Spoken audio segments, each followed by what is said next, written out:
Whenever I'm viewing a long bone or even a stick bone, I immediately try to identify the head of the bone. So for a long bone, such as this one, the head is what fits into the socket, securing the limb to the trunk of the body. So the head is kind of like it's the ball that's referred to in the word ball and socket. The head is always on the medial side of the bone, right? It has to be.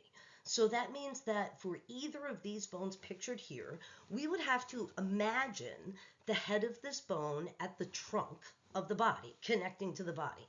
Now that we know which side of the bone is medial and which side of the bone is lateral, I have to do some figuring out of the features on the bottom epiphysis of the bone, the distal epiphysis. So without naming them just yet, I want to let you know that this knob right here that I'm highlighting is called the capitulum, and it's a very easy landmark that tells you that you are looking at the anterior side of the bone.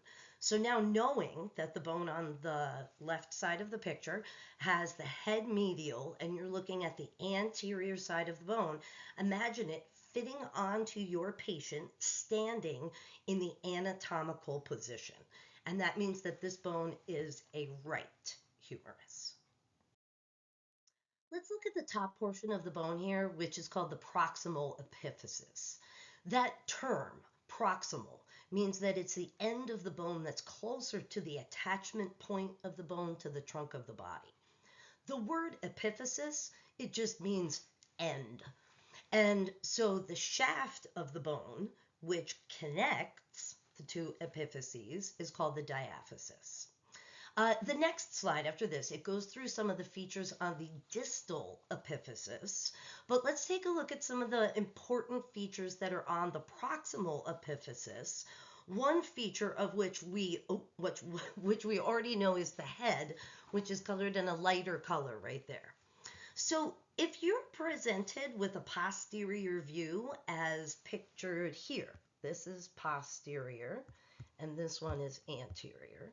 If you are presented with a posterior view, you will be able to see this structure that's called the greater tubercle. It's right there. You will not be able to see the lesser tubercle. If you're presented with an anterior view of the humerus, you will be able to see both the greater and the lesser tubercle. So this is also something that can help you determine if you have a left or right or a front, you're looking anterior or posteriorly. As one would expect, the lesser tubercle it's just slightly smaller than the greater tubercle, just slightly.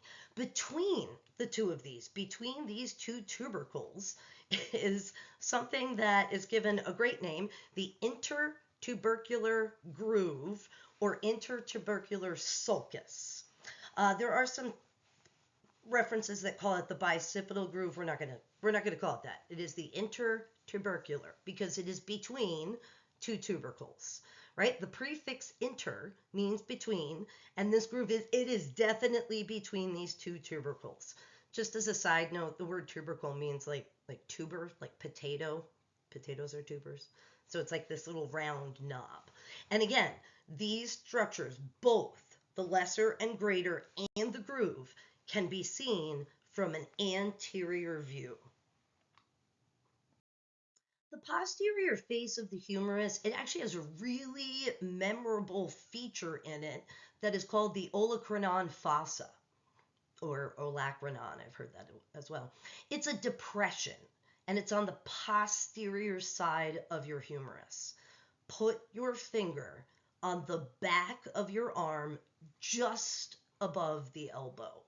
There's a claw-like bone that is fitting its head into this depression, the olecranon fossa. And it's preventing your arm from going any further. You're stretched out and you can't go any further. The olecranon fossa, it can only be seen from the posterior side of the bone. So stick your arm out like straight in front of you and now bend it at the elbow. Now stick it back out. bend it at the elbow, stick it back. Every time you do this, one of your lower arm bones is locking into place at the olecranon fossa as you straighten your arm out. The elbow forms forms a joint, which is officially called an articulation. And this sharp surface cuts out this distal posterior portion. There is also another feature that can be seen from the posterior view on the distal epiphysis, and it is called the trochlea. This word, trochlea, it means pulley, right? And the trochlea is actually the pulley around which your lower arm bone rotates. The lower arm bone is called the ulna, and the trochlea can be seen from both the anterior and the posterior sides of the bone, from both of it. But I want you to realize that the olecranon fossa can only be seen from the posterior side of the bone. Okay, so this view here, it's an anterior right of a humerus, right? It's a right humerus, right? It's a right humerus, and it's an anterior view. We can see the trochlea, which is kind of like that sharp point down there, right? Has like a little bit of a point, and it's visible on both the posterior and anterior sides of the bone. The trochlea makes this structure right there that just kind of juts out from the bottom. Seen only on the anterior side of the bone is a structure that is called the capitulum. It's not a pendulum. It's close. It's a capitulum. Pendulums swing back and forth. Capitulums have a rotational movement, so they swing in a circle. Stick your arm out in front of you, and now turn your palm down. Turn it back up. Turn it down. Turn it back up. You are able to do this because one of your lower arm bones, the radius, is rotating around your capitulum. The capitulum is only seen from the anterior side of the distal epiphysis. Sometimes you can see a little bit of a bump from the posterior, but you don't get the full structure from a posterior view. There are two other noteworthy features on the distal epiphysis. When you bend your arm, like bend it and lock it into place so that your forearm is touching your upper arm, right? It's bent or flexed as much as it could be. When you do that, your ulna makes contact with this structure called the coronoid fossa. Right? The coronoid fossa is on the anterior side of the bone, and it's a depression. The olecranon fossa is on the posterior side of the bone. And the fossa helps to make that pulley motion and lock the lower arm into place when you bend your arm as much as you can. The medial epicondyle is a very noteworthy feature as well for many reasons, but it can serve us as a really good landmark. This is how we can use one feature to be a landmark for another. So it's significant right now for you to recognize that the medial epicondyle and the head are both on the medial side of this humerus. They're both on the medial side of any humerus, right? Right? The medial epicondyle, it's a protrusion of the bone that is an attachment for some muscle tendons and ligaments that stabilize the elbow.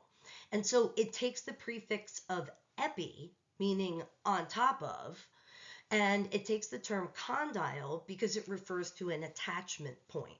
And this is how this structure gets the name medial epicondyle. I once had a student ask me if it's the medial epicondyle, where is the medial condyle? Actually, officially, the medial condyle, it is the trochlea. We just give it that very specialized name of trochlea. And here on the humerus, the capitulum it's actually the lateral condyle, but it's so specialized that we give it the name the capitulum.